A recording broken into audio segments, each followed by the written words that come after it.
Est-ce que ça va ce matin? Alléluia. Alors je veux entrer dans le message que le Seigneur m'a donné ce matin. Alléluia. Gloire à Dieu. Alléluia. Nous avons déjà parlé de ce verset. C'est le verset dans Josué, chapitre 1, verset 8. Mais c'est le verset qui est la clé du succès. La clé du succès pour cette année, pour notre vie, pour tous les domaines. Il n'y a pas un verset plus puissant que celui-ci. Allez, il couvre tous les domaines et c'est une clé pour nous. Josué 1, verset 8. Alléluia. Nous allons voir de quoi il s'agit. Père, je te remercie ce matin pour chacun de tes enfants, comme les cœurs sont ouverts, Seigneur, et réceptifs. Seigneur, tu libères, Seigneur, ta parole de vie en chacun de nous, qu'elle produise, Seigneur, la foi, qu'elle produise, Seigneur, de bons résultats, que notre vie te soit agréable. Dans ces temps de la fin, dans ces temps difficiles, nous savons que nous nous rapprochons de toi. Alléluia, car toi, tu as toujours les bras ouverts pour nous recevoir. Seigneur, nous approchons de toi et tu pardonnes nos péchés, Seigneur, car le péché n'habite plus en nous. Tu pardonnes nos erreurs, tu pardonnes nos manquements. Alléluia, et tu nous donnes la joie de notre salut en ces jours, Seigneur, au nom de Jésus. Amen, amen, amen. Alors, la clé du succès pour tous les domaines de notre vie, alléluia, c'est Josué 1, verset 8. Je vais le lire tout à l'heure, mais il nous parle de méditer la parole. Pas seulement de l'écouter, pas seulement de la lire, ça ne produira pas l'effet escompté, mais de méditer, c'est ce que nous allons voir, et même de la méditer jour et nuit afin de réussir dans tes entreprises. Alors je vais le lire, très très important de recevoir ce passage dans votre cœur et de vraiment le garder, ça veut dire de le mémoriser, de vous en rappeler. Voilà ce que le Seigneur dit à Josué. Où je l'ai mis ce passage, juste voilà, le voilà. Il lui donne une clé. Rappelez-vous que Josué, à l'époque, n'avait pas la Bible, il n'avait pas les prophètes, il n'avait pas Ésaïe, les psaumes, David, tout ça, ils avaient simplement le Pentateuque, c'est-à-dire les 5 livres, Exode, Nombre, Deutéronome, Genèse, pardon, et puis il y en a un autre, excusez-moi, je l'ai oublié, mais voilà, enfin les 5 premiers livres de la Bible, Lévitique, merci. Donc il parlait, quand il dit que ce livre de la loi, il parlait des 5 livres de la Bible qu'on ne lit pas souvent, je dois le dire, surtout le Lévitique. Mais vous voyez, c'était cette parole. Pourquoi? Parce que la parole de Dieu est surnaturelle. Et il lui disait, regardez, que ce livre de la loi, donc ces 5 livres, c'est tout ce qu'il avait à l'époque, mais il lui disait que ce livre de la loi, que ces 5 livres, la Genèse, l'Exode, le Deutéronome, les Nombres, le Lévitique, ne s'éloignent pas de ta bouche. Confesse-les, parle-les. Ces 5 livres, voilà. Médite-les. On va voir le mot méditer, jour et nuit. Quand tu te réveilles la nuit, c'est pas le moment de laisser les pensées d'anxiété t'assaillir. C'est pas le moment. Tu médites la parole. Tu prends des versets de la parole que tu as lus dans la journée et tu les médites, tu les parles. Tu les dis de façon à ne pas être assailli dans tes pensées, parce que c'est ce que fait l'ennemi aujourd'hui. Il assaille les gens, il assaille l'Église par toutes sortes de mauvaises pensées, il assaille les croyants, n'est-ce pas, de façon à les tourmenter, de façon à les éloigner de la parole de Dieu. Amen. Rappelez-vous que la parole de Dieu a été éprouvée. Jésus est la parole faite chair. Il est venu dans un corps sur cette terre.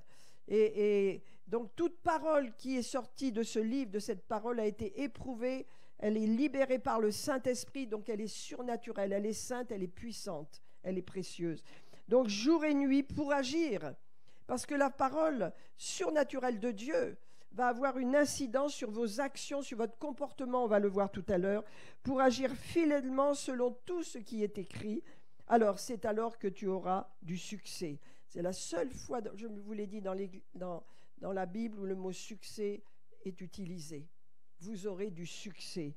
Dans tes entreprises, c'est alors que tu réussiras. Amen. Alléluia. Ça, c'est une révélation que Dieu a donnée à Josué. Et c'est une révélation qu'il nous donne encore. Vous savez, il y avait un garçon qui posait beaucoup de problèmes à sa famille. C'était une famille de 3 enfants. Et les 2 autres réussissaient très bien. Mais alors, le petit gars, là, il avait vraiment des problèmes. il ne réussissait rien. Il restait 2 ans au même stade. Pour passer sur le deuxième, on le faisait passer, mais il ne pouvait pas suivre. Il n'avait pas les capacités pour suivre. Alors ça éprouvait beaucoup sa famille. Et vraiment, ils étaient très malheureux à cause de ça, parce qu'il était ce qu'on appelle un peu arriéré. Et donc, c'était dur à accepter pour cette famille. Mais vous voyez, à l'école du dimanche, il y a quelqu'un, le moniteur, qui a dit maintenant, vous allez, et ça, il faut que je le dise à tous ceux qui font l'école du dimanche, vous allez mémoriser des versets. Vous allez apprendre des versets bibliques. Hein, et il leur a indiqué, voilà, un verset, après 2 versets. Et ce garçon, ça l'a motivé. Hein, c'était pas compliqué pour lui, c'était pas l'école. Alors, il a adhéré, il a commencé à mémoriser des versets, les versets que l'instructeur lui donnait, avec tout le cours, bien sûr, tous les autres. Et il a commencé à, vraiment, ça s'est pas fait tout de suite, mais petit à petit, au bout d'1 mois, 2 mois, eh bien, il s'est intéressé à ce qui se passait à l'école. Petit à petit, il a compris des choses. Petit à petit, son niveau a remonté. Et petit à petit, il a réussi. Alors, je vous passe les années, absolument tout. Et il a pu réussir ses cellules de son cerveau, ses cellules intellectuelles ont été complètement rafraîchies, renouvelées, sa mémoire. Et alors la famille était dans la joie, il a réussi son diplôme et il est allé à l'université. Puis arrivé à l'université, il s'est dit, je ne vais pas pouvoir continuer à ce train-là, j'ai trop de travail. Et il a laissé de côté la confession de la parole de Dieu, la méditation des versets, et automatiquement, son niveau a baissé. Il était de nouveau dans la confusion, il ne savait plus dans quelle direction aller. Il s'est senti très mal et il a dit, mon Dieu, pardonne-moi. Il est revenu à la parole et à méditer tranquillement tous les jours les versets qu'il avait notés. Et qu'est-ce qui s'est passé? Il a réussi. Il a réussi non seulement toute son université, mais il a été un homme d'affaires absolument couronné de succès. Pourquoi? La parole est surnaturelle. Cet homme, ce garçon avait des problèmes, il en était conscient, il n'arrivait pas. Mais quand il s'est mis toute son énergie dans cette parole, il a dit, elle va me sauver. Il a mis sa foi dedans, il a mis sa confiance et la parole a agi parce qu'elle est surnaturelle. Amen. C'est important. Une fois, dans un livre de Kenneth Hagin, il raconte qu'une famille est venue à l'église et avait une petite fille qui était complètement, entre guillemets, anormale. Elle ne pouvait pas rester assise 5 minutes sur un siège. Qu'est-ce qu'elle faisait? Elle se traînait sous les bancs, elle se tenait mal, elle n'écoutait rien. Et les parents avaient beaucoup de mal à la discipliner, donc c'était problématique. Et ça a duré un certain temps, jusqu'au moment où un jour, elle s'est assise, on ne sait pas pourquoi. Elle avait 7-8 ans, hein, et elle a commencé à écouter. Elle a écouté la parole, et en écoutant la parole, elle a reçu quelque chose. Petit à petit, elle a changé de comportement. Petit à petit, elle s'est tenue correctement, et petit à petit, elle a pu apprendre. Et c'est devenue une femme d'affaires, elle aussi, qui a acheté beaucoup d'appartements, qui a réussi, qui est très connue du temps de Kenneth Hagin, ça remonte dans le temps. Pourquoi? Parce que la parole agit sur notre cerveau. Si on a des problèmes de mémoire et qu'on ne mémorise pas la parole, parce qu'on n'est plus en classe, on n'a plus rien, on écoute, vous savez, on n'a que des écrans, et bien automatiquement notre mémoire va s'étioler. Mais quand on commence à mémoriser, moi je vous dis, cache pas que j'ai recommencé à mémoriser, j'avais arrêté, mais avec ces messages-là sur la foi, je suis en train de mémoriser le premier chapitre de Philippiens, mais je voudrais prendre toute l'épître de Philippiens, mais j'en recommence. Et donc ça m'entretient. Des fois je me réveille dans la nuit, automatiquement je révise mes versets, etc. Ma mémoire s'exerce. Parce que le danger, vous voyez, c'est d'être devant des écrans non-stop, et quand on prend de l'âge, eh ben, tout se rétrécit. Hein? Donc il faut rester alerte et il faut faire cet effort. D'autant plus que la parole de Dieu est surnaturelle. Amen. Alléluia. Vous voyez, il y a une promesse extraordinaire dans le psaume 51, verset 6, qui dit « Seigneur, tu veux que la vérité… » Qu'est-ce que c'est la vérité? C'est la parole de Dieu. C'est David qui parle. Il dit « Seigneur, tu veux que la vérité soit au fond de mon cœur. » Pas dans ma tête, pas, voilà, au fond de mon cœur. Quand vous commencez à confesser la parole, à prendre un verset, j'ai conseillé à une jeune femme de prendre un verset et de libérer une parole, alléluia, de réconciliation en accord avec la Bible. Qu'est-ce qui se passe? Elle va, sur le moment, on confesse, Hein? C'est intellectuel, on confesse, mais petit à petit, la parole, plouf, elle descend dans votre cœur. Et c'est là qu'elle est activée. C'est là qu'elle va agir. Donc ça prend du temps, vous savez, avant qu'elle descende dans le cœur. Ce n'est pas automatique. Mais vous le savez, quand la parole, elle vient automatiquement. Elle est là dans votre cœur. Elle remonte facilement, vous l'avez dans votre bouche. C'est la parole que vous méditez. Le Seigneur a dit par David, il a dit, tu veux, Seigneur, que la vérité soit au fond de mon cœur. Fais donc pénétrer la sagesse au-dedans de moi. Amen. La parole nous donne la sagesse. Et nous allons voir ce que c'est la sagesse. C'est très, très important. Au travers de la parole que nous prenons en nous-mêmes, que nous assimilons, non pas superficiellement, mais que nous prenons, les versets que nous invitons dans notre cœur, dont on a besoin, suivant les étapes où nous sommes, ces versets, qu'est-ce qu'ils vont faire? Ils vont nous donner de la sagesse. Et vous allez voir qu'on en a besoin. Alléluia. Donc, vous voyez, c'est clair que le Seigneur a donné une recette surnaturelle à Josué. Est-ce que Josué a réussi? Est-ce que dans la vie de Josué, cette parole s'est accomplie? Eh bien oui, mes amis. Premièrement, Josué avait 80 ans, pas l'oublier. Hein? Deuxièmement, il a pris tout le pays de Canaan en 6 ans et demi. Troisièmement, il a confessé, moi et ma maison, nous servirons l'Éternel. Donc, il a amené sa famille avec lui dans le Seigneur. Pourquoi? Parce qu'il a confessé la parole de Dieu. Il s'est tenu dans la parole jusqu'au bout de sa vie. Amen. Et sa famille a suivi. Tout ce qu'il a entrepris, il l'a fait parce qu'il a obéi à ce verset, à cette parole que Dieu lui a dit, tu vas réussir dans tes entreprises, mais pas à la je fais ce que je veux. Hein. Soumis à la parole de Dieu, dépendant de la parole, que cette parole ne s'éloigne pas de ta bouche. Mes amis, nous avons toute la parole de Dieu. Nous avons plus de 3000 promesses. Nous avons des épîtres extraordinaires. Nous avons les psaumes, les proverbes, les prophètes. Nous avons toute la Bible, les histoires des patriarches. On a toute la parole. Amen. On ne peut pas la mettre de côté. Cette parole est surnaturelle. Pendant des siècles, ici, il y a eu un combat. Des saints sont morts, brûlés vifs, parce qu'ils avaient mis leur confiance dans la parole de Dieu.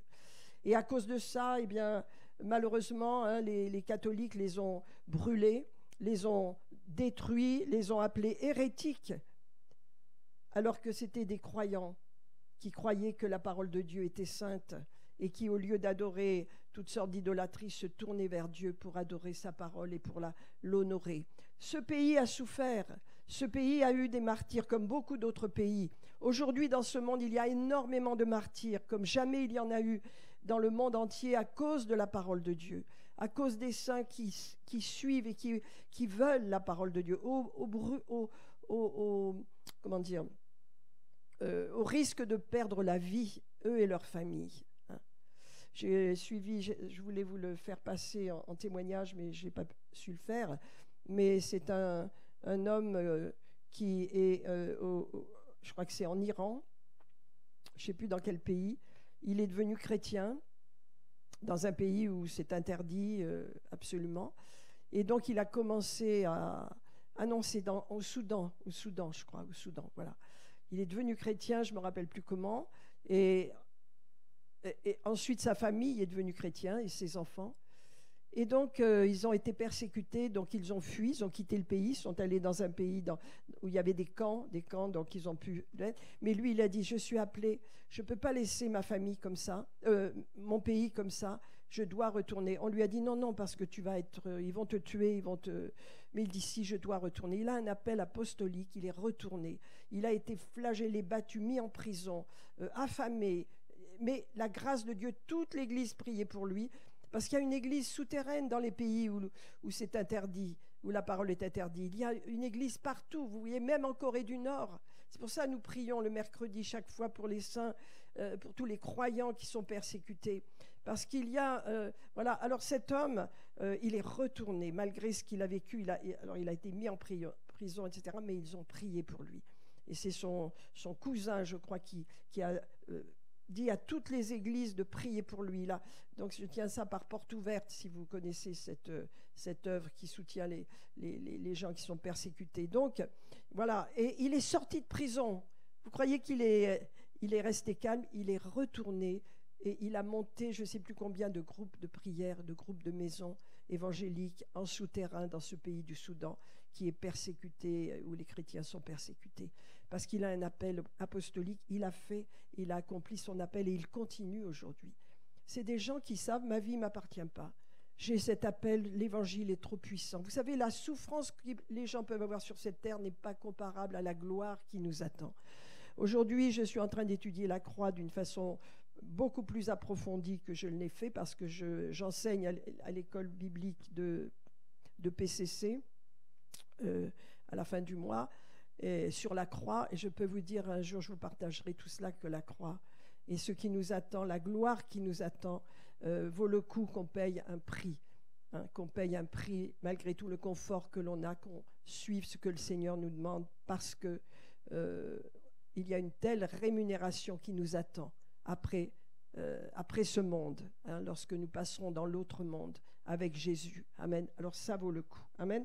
Alors est-ce que Josué a réussi? Oui, il a réussi parce qu'il a mis en pratique cette parole. Amen. Alors je voudrais vous dire un mot sur ce que c'est que méditer. La méditation. Médite-la jour et nuit. Ça veut dire quelque chose d'important. Donc le mot méditer, c'est agat en H-A-G-A-H. Bon, c'est en hébreu. Alors ça veut dire gémir, prononcer, parler. Méditer, ça veut dire gémir, parler. Vraiment parler. Imaginer, pousser des cris. Voilà, c'est s'exclamer. Voilà. Donc méditer, on ne peut pas méditer sans parler la parole. Amen. Alléluia. Alors dans le passage de Josué 1, verset 8, vous avez c'est alors que tu auras du succès. Alors le mot succès se dit tsalak en hébreu. Ça veut dire avancer, prospérer, faire des progrès. C'est alors que tu vas avoir des progrès, que tu vas progresser, tu vas réussir, tu vas être profitable. Je vous donne toute la définition. Et avoir du succès, c'est rendre tout ce qui vous entoure prospère, amener au succès, montrer de la prospérité et se comporter de la bonne façon. Donc la sagesse dont il est parlé, qui vient de la parole de Dieu, c'est aussi un comportement. Amen. Un comportement. Comment Josué s'est comporté? Comment est-ce qu'il s'est comporté? La sagesse de Dieu, la parole de Dieu l'a conduit à avoir un comportement particulier qui fait que ce qu'il a décidé, c'est fait. Parce qu'il a mis en pratique cette parole. Donc, on peut dire que dans le mot sagesse, il y a le comportement. La façon dont nous vivons, la façon dont nous agissons, la façon dont nous pensons et dont nous parlons, c'est ce que la parole de Dieu nous donne et c'est cette sagesse qui va se manifester. Donc la sagesse dont il est parlé, là tout à l'heure on a vu la définition de méditer, c'est parler, c'est imaginer également, on peut dire garder en soi et après parler les choses un peu comme une vache qui rumine, qui prend la nourriture, qui la garde en soi et puis ensuite qui la régurgite. Vous savez, les vaches, elles régurgitent pour remâcher encore. Donc il faut parler, méditer la parole, réfléchir dessus. Bon. Le mot sagesse a un rapport, la sagesse de Dieu a un rapport avec le comportement. Amen. Donc sagesse se dit chokma et ça veut dire une habilité à se conduire. Une habilité dans l'administration, une capacité de réflexion, de la prudence, une capacité pour agir, pour se comporter, se montrer sage. Donc vous voyez, avoir un comportement, c'est très important. Un comportement qui glorifie Dieu, ça vient de la parole. La parole nous donnera cette sagesse. Dans 1 Samuel 18, on va voir rapidement quelques personnes qui ont été confrontées à des situations difficiles. Notamment David. David, ce jeune homme, tout lui réussissait. Pourquoi? David était un homme de la parole. Je vais vous lire le 1 Samuel 18, 5. Il est dit que lorsqu'il était au service de Saül, et qu'il a vaincu Goliath, ensuite il l'a on peut dire, invité à prendre en main toute l'armée d'Israël. Donc il avait du succès, David. Non pas parce qu'il avait du succès comme ça, mais parce que c'était un homme de la parole de Dieu. Vous voyez tous les psaumes qu'il a écrits.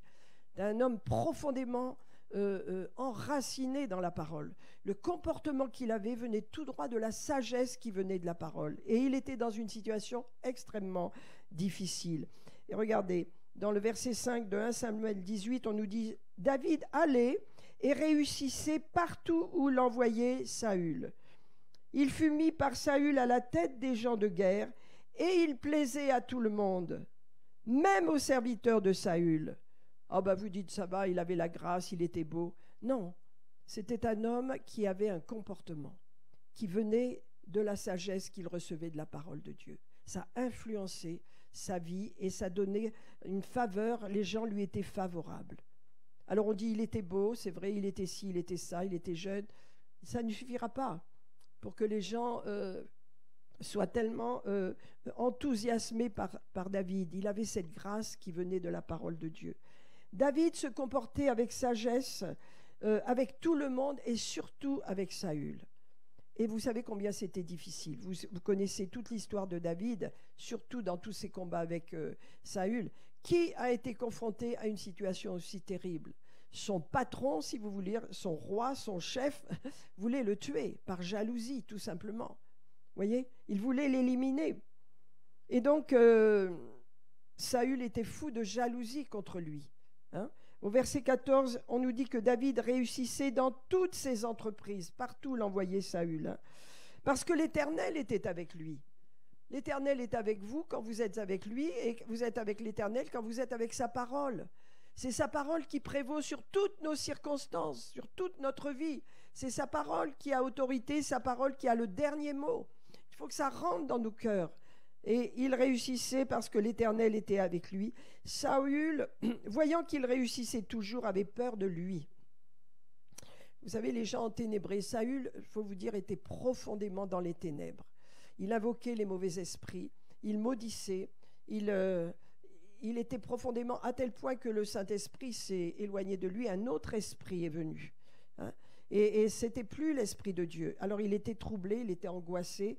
Hein, et donc vous savez qu'à un moment donné, avant que David soit tellement couronné de succès, il l'avait appelé parce qu'il était un joueur de harpe, David.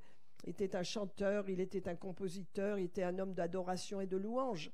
Et donc il l'avait amené. Et quand David jouait, eh bien, le mauvais esprit le laissait Saül et il était plus en paix. Donc on voit le trouble et les ténèbres qui étaient avec Saül. Hein.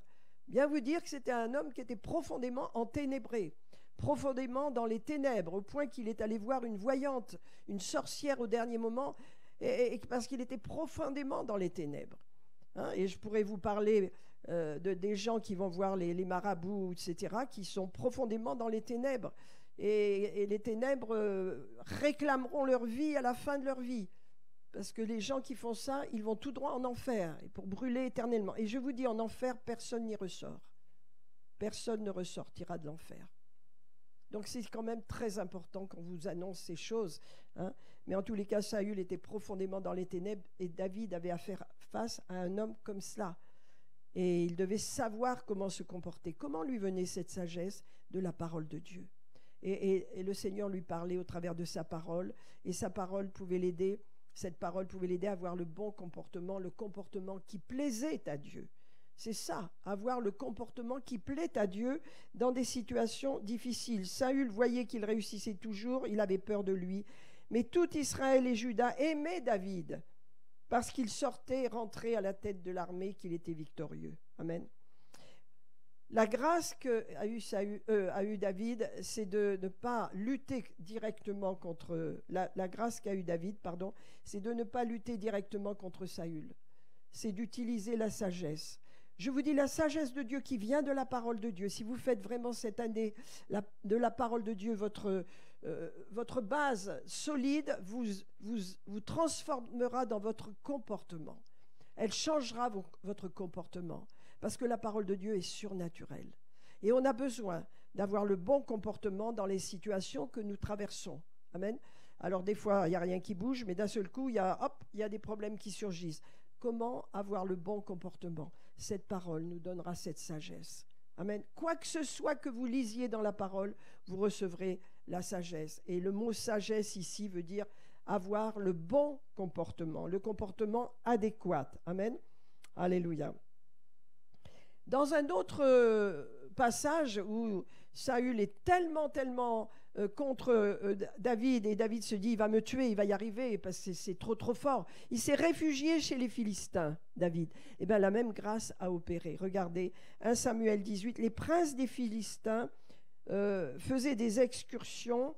Non, ça c'est autre chose. Et chaque fois qu'il sortait, David avait plus de succès que tous les serviteurs de Saül, et son nom devint célèbre. Bon, ben ça c'est la situation. Mais à un moment donné, vous savez qu'il s'est réfugié chez les Philistins, et le prince des Philistins qu'il a accueilli a été vraiment favorable à David. Il lui a donné une ville pour son armée. Il lui a dit, tu vas rester toujours à mes côtés. Il lui était agréable.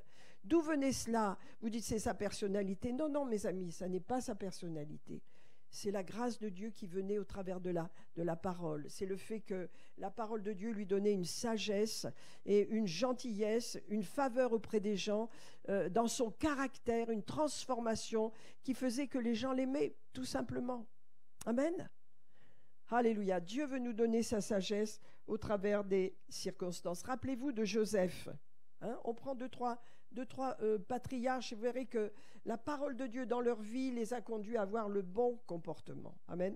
Genèse 48, 13. Joseph, non, je vais vous parler de Jacob avant. Jacob, vous dites, tiens, Jacob, il est à la fin de sa vie, et le voilà qui va bénir les fils de Joseph. Vous vous rappelez, Manassé et Éphraïm. Manassé est l'aîné, Éphraïm est le second. Et Jacob est un homme de Dieu. Il termine sa vie vraiment en adorant le Seigneur. Et il est dans les promesses de Dieu, il est dans la confiance en Dieu. C'est un homme de foi, il s'appelle Israël. Dieu combat pour moi, c'est merveilleux. Donc il va bénir les fils de Joseph. Joseph arrive avec ses deux fils et il les met, l'aîné à sa droite et le cadet à sa gauche, bien sûr. Mais vous voyez, Jacob va croiser les mains et va bénir le plus petit, le plus jeune, qui se trouve à sa gauche, et il va le bénir avec sa main droite, et c'est à lui qu'il va libérer la bénédiction. Et Joseph dit, non, pas lui, mon père, pas lui, c'est Manassé l'aîné. Mais il dit, laisse faire ce qui est juste. Pourquoi il a eu cette sagesse? Parce que la parole de Dieu, la communion avec Dieu était en lui. C'est une sagesse surnaturelle. Et donc, on sait que c'est Éphraïm qui a eu la grâce et la bénédiction. Ça, c'est la sagesse de Dieu. La sagesse de Dieu qui vient de la parole de Dieu vous apportera une connaissance spirituelle que vous n'avez pas toujours. Et vous aurez un comportement adéquat. Alléluia. Dans le verset 14, je vais vous le lire quand même. Joseph prit ses deux fils, Éphraïm à sa droite et Manassé à la gauche d'Israël, donc, oui. Éphraïm à la gauche de Jacob, donc d'Israël, et Manassé à sa droite, et il les fit approcher. Mais Israël étendit sa main droite et la posa sur Éphraïm, qui était le plus jeune, et sa main gauche sur Manassé, et ce fut avec intention qu'il posa sa main, car Manassé était pourtant le premier-né. Amen. Cette sagesse, elle ne vient que de Dieu. Cette sagesse vous fera voir les choses autrement que dans le naturel. Amen. On en a besoin. Quand on médite, eh bien, la parole, la méditation, elle va nous donner une sagesse dont on a besoin pour vivre dans un monde de ténèbres dans lequel nous sommes. Dans Néhémie 9, alléluia, vous avez ce passage qui dit, verset 20, « Tu leur donnas, Seigneur, à ton peuple d'Israël, ton bon esprit. Tu leur donnas ton bon esprit. » L'Esprit de Dieu, le Saint-Esprit qui est en nous est bon, un bon esprit, pour les rendre sages. Alors bien sûr que, mes amis, la parole et le Saint-Esprit marchent ensemble. Amen. La parole, le Saint-Esprit vous conduira toujours dans la parole, et le Saint-Esprit illuminera la parole en vous. Amen. Donc c'est pourquoi dans Néhémie, il est dit, « Seigneur, à ton peuple d'Israël, tu leur donnas ton bon esprit pour les rendre sages. » Pour qu'ils aient le bon comportement, qu'ils obéissent à ta voix, qu'ils n'aillent pas vers les faux dieux. Tu ne refusas point ta manne à leur bouche quand ils étaient dans le désert. Tu leur donnas de quoi manger, mais ce que tu voulais, et tu leur fournis de l'eau pour leur soif. Tu as pris soin d'eux pendant 40 ans. Amen. Donc voilà, ils sont morts dans le désert, mais Dieu a pris soin d'eux dans ces temps. Amen. Pourquoi? Parce qu'ils ont reçu la parole de Dieu, ils ont eu de la sagesse, et Dieu leur a donné son bon esprit. Amen. Le Saint-Esprit est toujours impliqué avec la parole de Dieu. C'est pourquoi si vous mettez de côté la parole de Dieu, vous passez à côté de beaucoup de choses surnaturelles et spirituelles. Hein? Alors c'est votre mental qui prend le dessus, mais on sait que notre vie est surnaturelle, qu'on a besoin du surnaturel, et ça, il nous faut les deux. Amen. Jean 16, verset 13 nous dit « Quand le Consolateur sera venu, l'Esprit de vérité, il nous conduira dans toute la vérité, il nous conduira dans la parole de Dieu. » La vérité, c'est la parole. Quand vous voyez le mot vérité, transformez-le par la parole de Dieu. Il me conduira dans la vérité, j'aurai le bon comportement dans la vérité, grâce à la vérité, parce que le Saint-Esprit me conduira là où je dois aller, comme je dois aller, à la façon dont je dois aller. C'est le comportement qui compte. Dieu regarde notre comportement et il nous donne la sagesse de bien nous comporter. On ne se comporte pas toujours bien, je dois le dire. Hein, on est victime de nous-mêmes souvent, de nos émotions, de notre ressenti. Alléluia. Mais quand on revient vers la parole de Dieu, alors cette sagesse revient. Notre comportement se remet en place. Ce qui plaît à Dieu se remet en place. Nous recevons la faveur de Dieu. Amen. Alors quand le Consolateur sera venu, l'Esprit de vérité, il vous conduira dans toute la vérité. Il ne parlera pas de lui-même, mais il dira tout ce qu'il aura entendu. Et, mes amis, il vous annoncera les choses à venir. C'est pourquoi nous ne pouvons pas nous déconnecter dans ces jours de la parole de Dieu et de l'Esprit. Nous avons besoin de savoir ce qui va se faire et le Saint-Esprit veut nous le donner. Le Saint-Esprit veut nous révéler ce qu'il désire nous révéler parce qu'il veut nous montrer que nous ne devons pas être ignorants, comme l'a dit l'apôtre Paul, hein, sur les dons spirituels. Par exemple, on ne doit pas être ignorants. Le Seigneur veut nous révéler les choses à venir. Amen. Alléluia. Dans le psaume encore 101, verset 2, la sagesse pour la famille. Combien on a besoin de sagesse, hein, pour notre famille, élever nos enfants avec la sagesse de Dieu. Amen, dans la pureté du Saint-Esprit, avec un cœur pur. Hein. Psaume 101, verset 2 nous dit « Je prendrai garde à la voie droite ». Quelle est la voie droite? La voie de la parole de Dieu. La voie droite, c'est pas « Seigneur, je marche selon les bons principes de ce monde ». Non, non, non, non. Je les mets dehors, c'est pas cela que je veux observer, c'est la parole de Dieu. Hein. Ce que me dit la parole, les 10 commandements sont accomplis en Jésus-Christ. Quand vous êtes en Jésus, les 10 commandements sont accomplis en vous. Vous n'avez pas envie de tuer, vous n'avez pas envie de voler, vous n'avez pas envie de prendre le mari ou l'épouse de votre ami, vous n'enviez pas, vous n'avez pas de jalousie, parce que Jésus a accompli la parole, il a accompli les 10 commandements et vous avez Jésus en vous. L'Esprit de Jésus, c'est pareil, les commandements sont accomplis en vous. Alors il dit, je prendrai garde à la voie droite. Quand viendras-tu à moi, Seigneur? Mais je marcherai dans l'intégrité de mon cœur au milieu de ma famille, au milieu de ma maison. C'est très important. Dieu nous a donné une famille. Dieu nous a donné, il nous a placés au milieu d'une famille. Hein, nous avons eu des parents. Vous savez, par exemple, les enfants doivent apprendre à respecter leurs parents. Obéir à la parole de Dieu, c'est apprendre aussi aux enfants à obéir à la parole de Dieu, à honorer leurs parents, parce qu'il y a une promesse afin que tu vives longtemps sur la terre. C'est quelque chose que je ne savais pas. Moi, je me suis convertie, j'avais près de 30 ans, donc je ne savais pas ces choses. J'aimais mes parents, hein, mais ça va plus loin que aimer. Honorer, c'est les respecter, avoir du respect. Hein. Ben, je pense qu'on a fait tous avec amour ce qu'on a pu de mieux avec nos parents. Mais quand on est chrétien, il y a quelque chose de plus. On les honore, on les respecte. N'est-ce pas? Il y a ce respect d'honorer ses parents. Il dit, j'aurai de l'intégrité au milieu de ma maison. Amen. Alors, la sagesse d'une épouse aussi. Hein? Le mariage n'est pas facile. Hein? Être marié, ça demande énormément de mort à soi-même. Hein? Eh bien, il est dit, regardez, on peut hériter de ses pères une maison et des richesses, oui, mais une femme intelligente, ça veut dire une femme avec de la sagesse divine, n'est-ce pas, est un don de l'Éternel. Amen. Si vous avez en tant qu'épouse la sagesse de Dieu, Alléluia. Alors votre mariage sera solide. Alléluia. Vous ne serez pas vindicatrice, je veux ci, je veux ça, je veux ci. Non, vous apprendrez. Amen. Vous apprendrez parce que cette sagesse, elle vient de la parole de Dieu. Alléluia. Amen, amen. Daniel, le prophète Daniel, ça vous dit quelque chose? Ça va, vous êtes avec moi encore un petit moment? Daniel, ça a été très dur pour lui. Rappelez-vous, c'était un jeune prince. Il était dans la parole avec ses amis, ses 3 amis. Ils étaient dans la parole. C'était des princes d'Israël qui étaient croyants, pratiquants, qui parlaient la parole, qui étaient fidèles. Ils ont été déportés là-bas, en Perse, et là, ils ont été rendus eunuques. On leur a donné un nom d'idole. Mais vous savez ce qu'il a dit avec ses 3 amis? Il a dit, non, non, mais nous savons qui nous sommes. Notre identité, elle n'est pas là, elle est dans le Seigneur. Dieu va nous donner de la sagesse et Dieu va nous donner de la faveur. Et c'est ce qui s'est passé.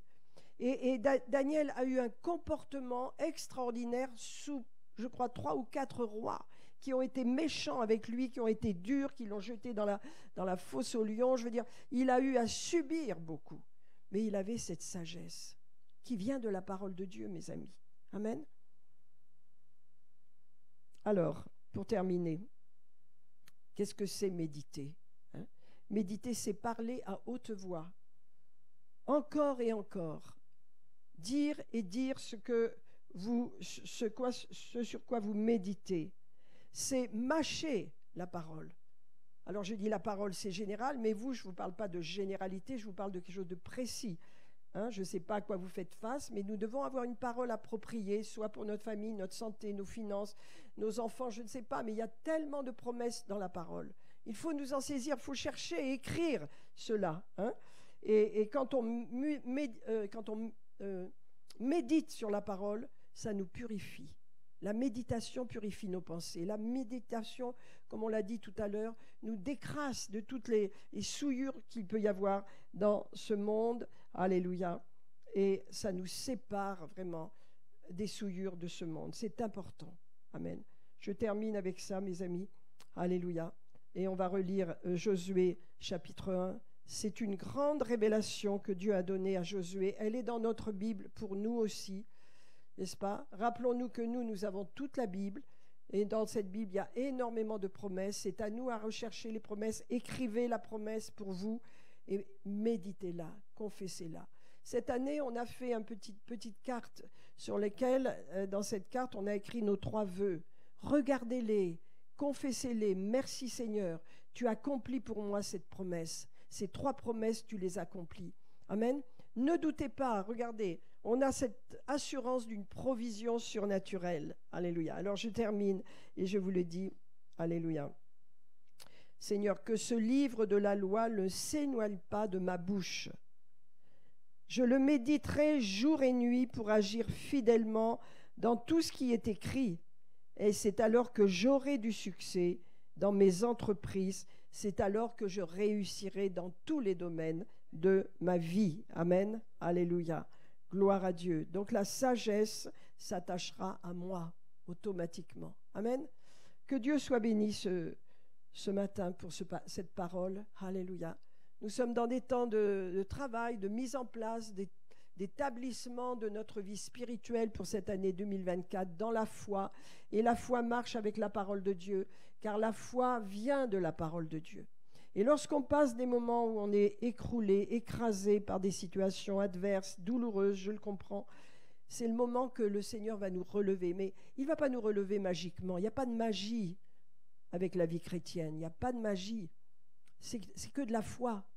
La vie chrétienne, c'est une vie de foi. Mon juste vivra par la foi. Comment je peux me relever d'une situation de dépression, de douleur,